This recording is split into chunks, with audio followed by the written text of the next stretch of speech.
Hi. Welcome to Mindful Mondays.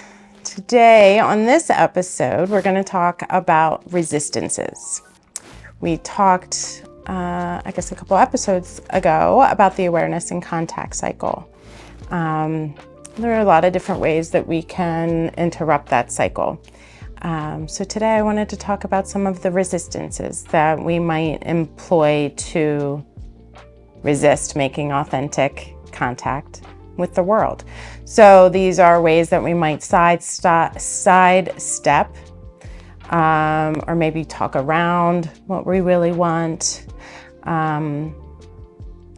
avoiding being in contact with what's going on. Sometimes we're aware of this and sometimes we're not. This may have been a creative adaptation, something we adapted to at some point in our lives, creatively in order to survive or to protect ourselves from pain. And then it may have become a habit that we might not even be aware that we're doing it anymore. And these can limit our ability to make contact with other people, with ourselves, with the world around us, okay? And then we no longer have the freedom to be our authentic self. So I'm going to talk about a couple of these resistances, my personal favorites, okay? So one is the introject, okay? This is when we swallow whole a belief or a concept or an attitude. So it's kind of like treating a solid like a liquid, okay? Instead of taking a bite and chewing up whatever food we're eating to see, to savor the taste and see if we're liking it, to really chew it up, allow ourselves to start that digestion process, we might swallow it whole, not even considering if this is a good idea or something that really serves us, okay? So some examples of introjects, okay? And these can be beliefs that were in our family, things that we hear from our peers, leaders in church or religious communities or schools, the TV, so many different things. So some examples of introjects are that showing emotion is a sign of weakness, that men only want one thing, that we need to smile and be nice, don't rock the boat or make any waves, to ask for support is to burden other people, that people aren't to be trusted, you can't trust people, that no one's ever going to love you, that you'll never amount to anything, or that self-care is selfish. The list can go on and on. So a teachable takeaway for this particular resistance is to consider what are your introjects, really name them and start to chew them up. Go back to that journal and kind of explore, did you learn that people aren't to be trusted? How does that show up in your life? How do you learn when you want to trust somebody and take a step closer or take a step back? So really chew those up, spit them out. You can even give it back to the source in which you learned it, okay? So this doesn't have to be literal. You can even write a letter. Let's say it's a belief that you learned from a parent or a teacher. You could write a therapeutic letter, meaning this is for you and not to actually be given to the person, but kind of saying, this is something I believed from you. This was the impact and I want to give it back to you, or, to chew it up so that you can take the best and leave the rest. What does this belief bring to you? If there are positive aspects to it, take that, and then let the rest go, give that back. Okay, so that is the introject. Moving on to resistance number 2 is projection. Okay, so Fritz Perls, who was the psychotherapist who coined the term Gestalt therapy, he said that we do this like 90% of the time. I read somewhere too that We can't see ourselves, so God gave us other people who are like mirrors to ourselves. So this is projection. We project onto other people. So this is when we might attribute feelings or qualities to another person or the environment when they really belong to you. So examples of this are believing someone is angry with you when really you're resentful of them. Okay, that would be an example. Another example is assuming we know what someone's thinking or feeling. This could be, an example perhaps is somebody you're talking to and they have a tear in their eye. Perhaps you think, they're sad about something, when perhaps maybe, they're tears of joy or just tears of gratitude. I'm a crier, so my tears can mean many things. Or perhaps they just have like an irritant in their eye, and it has nothing to do with an emotion, but a physical need to remove, whatever got in their eye. So that is projection.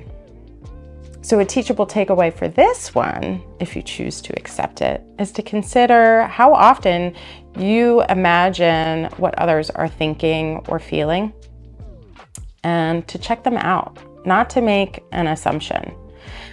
This is especially important for intuitive people. It's easy to assume that and perhaps you often do, but you really need to inquire to know the truth, if you really want to know the truth, and not to run on the assumption.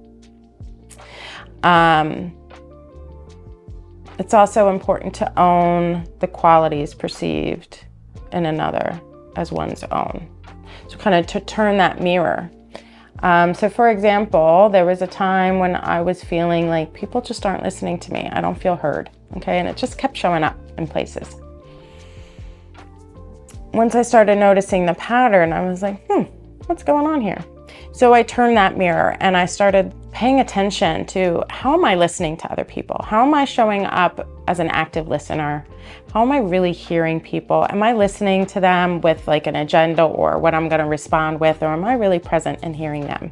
So that was one way. And then I also started looking at, am I listening to myself? Am I spending time in solitude or in like stillness, and really listening to my inner knowing? What are my needs and wants?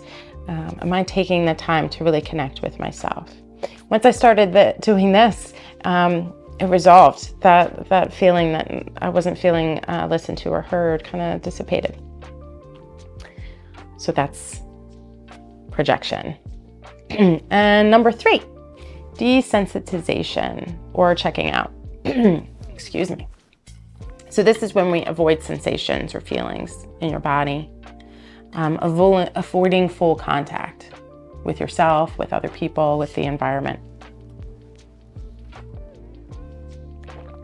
So this is learned sometimes in our families or cultures where people might just be uneasy with the physical and emotional aspects of life. Kind of like talking heads, like walking around all analytical and intellectual without really that embodied self. It can be also caused by trauma, where we maybe a trauma history has gotten us to want to get out of our body by numbing in order to be safe. Excuse me. So examples of desensitization are all forms of addiction. I'm talking to alcohol, drugs, also sex, let's say screens. Excuse me. So TV, social media, phones. How often are you at a restaurant? I don't know. I notice this where like a whole family will be sitting there on their phones, nobody talking to each other. Work, being busy, just busy, busy, busy, busy. Almost like you're doing it wrong if you're not busy, right? What else? Even worrying, can be a form of desensitization. So the teachable moment here is to allow the fullness of senses to be experienced, to be present in your body, your life, allowing yourself to encounter all of your senses with safety and support. So really to check, what if you aren't connected with your body, you don't want to start, by, doing a silent meditation retreat. But perhaps 5 minutes of stillness and quiet, of paying attention to your breath. Perhaps you could do a body scan. And I'm sure some of those will be coming on Mindful Mondays. Paying attention to your breath, guided meditation, movement is a great way, I find, to get into my body. I love to dance. That's one of my favorite ways. So play around with it and see which ways you might really find is helpful to connect with your physical sensations in your body. So those are just 3 of the common resistances to contact. I also just want to make a note that sometimes there's wisdom in avoiding contact. We don't, sometimes this is important, and it's actually a kind of self-care to avoid contact. Sometimes it's important and necessary to do that. And it's important to be able to learn how and when you resist contact and explore the motivations. So instead of this being something that's happening under your level of awareness, to make the intentional choice about when and how and with whom you are making contact, rather than blindly resisting contact and living maybe unfulfilled or stuck, not really getting what you need and want out of life, but bringing that intention to when you make contact and when it's appropriate to resist it. Okay, so I gave you lots of teachable takeaways throughout today's episode, so I hope those are helpful for you. And I look forward to our next episode. So for now, thank you so much, and I hope you enjoy the rest of your day.